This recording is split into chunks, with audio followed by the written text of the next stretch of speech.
Hey, welcome everyone to Vibrant Life Center. I'm Dr. Barrett, Vibrant Life Center in Oakdale and Edina. I just wanted to bring you some information today about coronavirus, and all in the news. You watch the news, everybody's going crazy, hunker down, get ready, get ready, get ready. So I just wanted to bring some sense to that, give you some of the facts as we know them right now.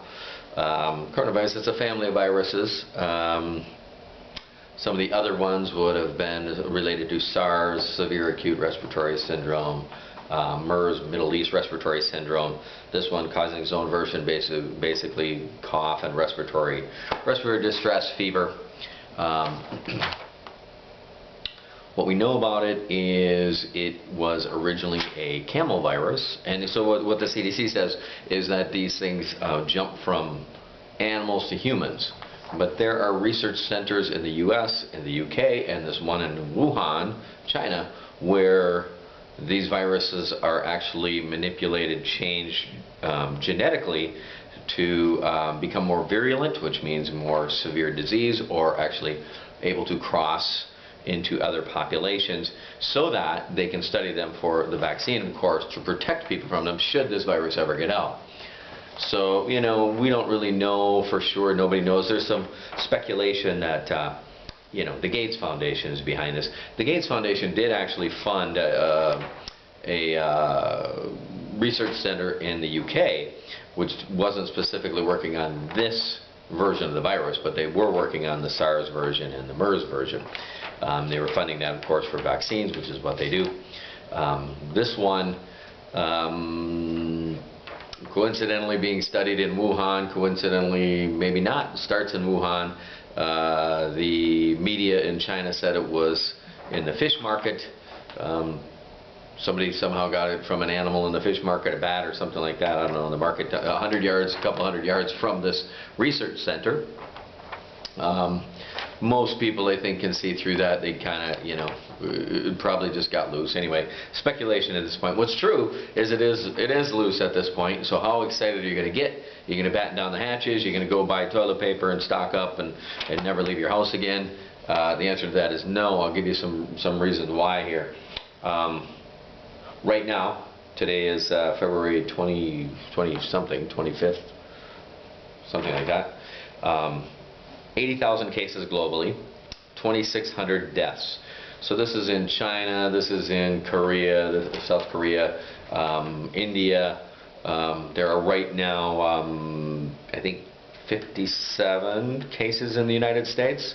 40 of them were on the ship that was quarantined. So I don't know what kind of sense that made, but if I'm on the ship and you got a bunch of sick people and they won't let you off the ship, well, I don't know. Probably going to create more of those cases.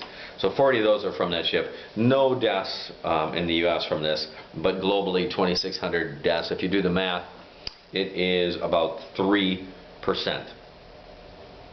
On the other hand, normal everyday influenza, and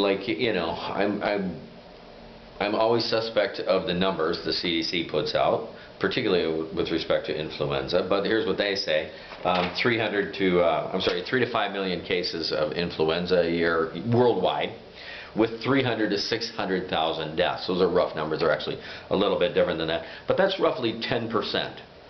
So you're talking about something that's 1/3 the risk of dying as the flu, is what we got here with coronavirus. So I don't want to say it's no big deal. You do the same things you do for the flu, right? You wash your hands. It makes good sense, right? We're not a big proponent of the germ theory of disease. Germs don't cause disease. Weak hosts are a place where disease can set up shop. That's really how we teach it. That's how we live it. So we're not about trying to avoid disease. There's a gazillion viruses. There's a gazillion bacteria. You're never going to kill all of the bugs on the planet. It's just not going to happen. We're not going to wage war. We're not going to vaccinate our way out of it. What you can do, however, is raise the resistance of the host. You being the host, we have to raise your resistance to succumbing to those diseases. How are you going to do that? Well, since immune system is run by your nervous system, you start by that. Make sure your nervous system works right. That's what we do here every day for everybody. People who go to the chiropractor are sick less often. That's a fact of life. It's just true. They use 85% less medications if you're over 65. It's ridiculous. It's 60-some% less hospitalizations. So there's that. That's number one. Make sure your nervous system works right. But okay, let's say, all right, don't buy into that. You're not going to drink my Kool-Aid today. That's okay. That's all right. Do something like this. Get yourself some vitamin C. Antioxidant, very good for the immune system. Linus Pauling took like 10 grams a day. I don't know, lived to 90-something. The other huge thing, huge immune system-wise, this is shown in influenza as well. D3, more effective than influenza vaccine, which whole nother video, but that lowers your risk of getting the flu. If you get vaccinated, it lowers your risk of getting the flu like 0.75%. D3, main tool for upping your immune system. Also, really in the news and becoming more and more important, and more people are using them, probiotics. Probiotics, meaning Lactobacillus acidophilus, Staph epidermidis, all these bugs that live on you and in you. They are your primary immune system. So start taking probiotics. You don't have to wait until you're sick. It doesn't really help when you're sick anyway. But they make probiotics for kids. They make probiotics for adults. We have a couple different versions here. These are your main tools then. Get adjusted, D3, probiotics, vitamin C. One last really big thing, sleep. You got to get 7-8 hours. If you're not sleeping, you're not healing. Healing happens when you're sleeping, so you got to make sure, guard your sleep, guard your sleep. Don't stay up all night on Facebook watching videos like this where you'll just lose your mind. So that's it. That's your tip today from Vibrant Life Center. If you want to get on the path to health, give us a call at 651-777-3611 in Oakdale, 952-835-0006 in Edina. Give us a call. We'll get you turned on. God bless.